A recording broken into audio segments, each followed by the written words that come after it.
But I personally think it's a good thing, but I don't see any reason whatsoever why I shouldn't have been required to pay back that money. Individuals pursuing their separate individual interests also provide public benefits. Of course, I think that the public benefited from my getting an education, but the primary beneficiary was me. I was the one who got the benefit from it. I was the one who had the higher income. No, you benefited. I know I benefited. I don't know about the public. I'd like others of you to react, though, to the idea of moving from state education at the higher level, which is based upon low fees in state universities, in favor of a loan system. This is hotly debated in many other countries, too. What's your own feeling about that? Being a tenured professor at a state university, I suppose you really put me on the spot. I hope none of my friends are listening, but I tend to agree in general with Milton Friedman that we ought to find a way to open up to all classes, all income classes, the kinds of opportunities that the middle class have at my university. And I cannot give you, we don't have time to go through all of the kinds of ways in which we would do it, but I would, just personally, it seems to me we ought to let people come free at the beginning and pay it back out of their income over their lifespan. So if they make a lot of money, they pay back a lot of money. Perhaps we can run the whole university in the future on their success to which we contributed with our teaching. And if they don't make any money, they don't pay anything back, and that's okay too. And you ought to share in the losses if they don't. Exactly. I can't think of anything that would frighten poor people more than the thought at the end of the 4 years or 6 or 7 or 8 years of higher education, they have this albatross around their neck. Only if they're rich. There's no albatross. Only if they become rich. In the future. There's no albatross. Would you say the same thing about people who start businesses? You've got millions of people in this country who start private businesses every year. Many of them lose money. Many of them make money. Would you say that nobody is going to start a business because he might end up with an albatross? You want to let people decide that for themselves. What I really want to know is a very different thing. How do you justify taxing the people in Watts to send the children from Beverly Hills to college? That's a demagogic statement, but it happens to be empirically a correct statement. How do you justify it? Well, I don't know how we justify taxing all the people of this country to send the GIs under the GI Bill, but I'm very grateful that we did it. I don't know what this country would have done in the post-war period without a huge number of educated people in a whole bunch of fields that opened up after that. And I doubt very much that the GIs would have come back at the age that they were and everything else and would have decided that now they're going to take out loans in order to go to college. Yes, they were poor, and they went because they had government support to go and because basically there were a lot of state-supported low-tuition schools. And if you didn't have the state schools and if you didn't have the government support, we would have been without those people, and I don't know what would have happened either to our strength or to our economy without that. The history of this country goes back a little bit before 1945. It goes back 200 years. State schools, universities, were a minor part of the total higher educational system for a long time. That educational system did generate a great many educated and schooled people, a great many people who made great contributions to this country. What percentage of people went to college before World War II in this country? The percentage that was going to college was going up and rising. You know, let me tell you another statistic. I hate to introduce statistics, but let me tell you one more thing. Do you know that the percentage of the students at private universities who come from low-income classes is higher than the percentage of students at state universities, at government universities that come from the lowest income classes? Because they're there with government assistance. Most cases they're there with government assistance, which in many cases favors the privates as against the public schools. In most cases, they're there with private scholarships that have been contributed by people, which is all to the good. Dr. Enrico. We come back to the point that I tried to make earlier with Dartmouth. The reason the public higher education system developed, the reason that you have the UCLAs and others is not simply that government went amok or bureaucrats went that way, but because 8 of those students were not getting into Dartmouth, and there was not a place for them. And it was public higher education that opened up its doors to those students. Those are the youngsters that now have an opportunity they wouldn't have had before. I think on the issue of loans, that it's as with all complex human tasks, it's not an either-or situation.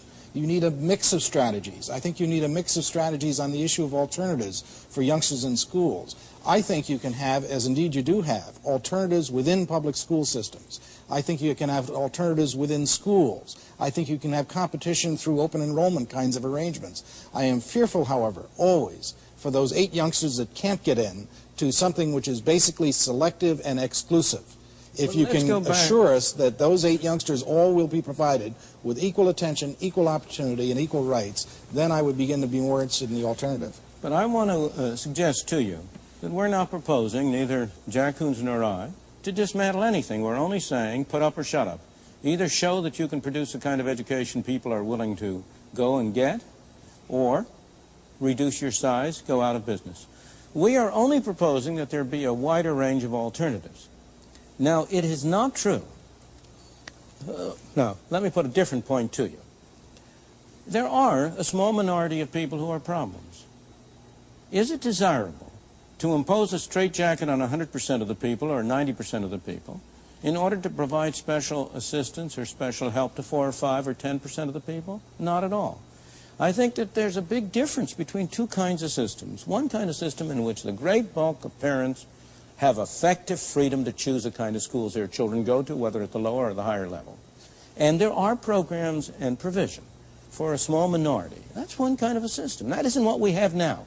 What people in the public school system, people like yourself, do, they do not want to give up the monopoly of the public school system any more than the post office wants to give up the monopoly of delivering mail. Well, I think you attribute the monopoly desire to the bureaucrat, and I don't think that's right. The concern of the public school is for being sure that every youngster in this country gets access to a public education. Excuse me, you have had an attempt to introduce voucher experiments around the country.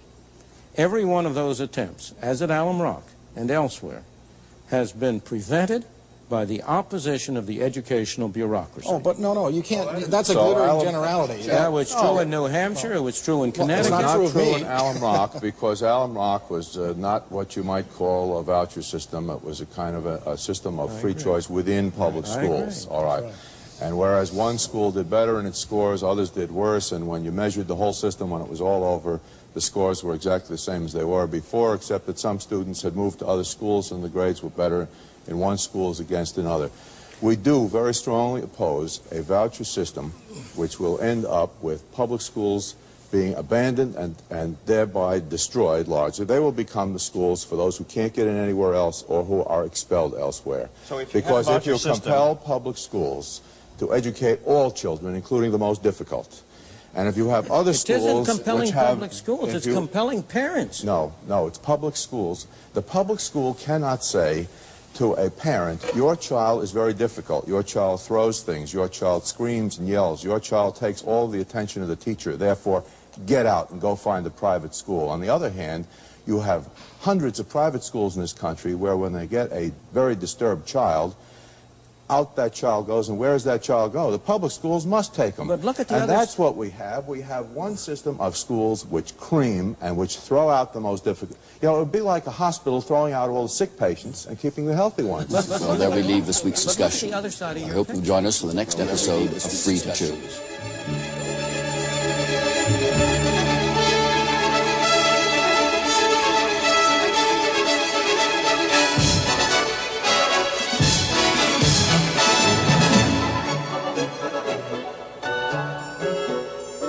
Should consumer protection agencies have the right to decide for us what we eat and drink and wear? Should government bureaucrats have the power to rule on what medicines doctors are allowed to prescribe? Or should we all be free to decide for ourselves? Don't miss Free to Choose next week.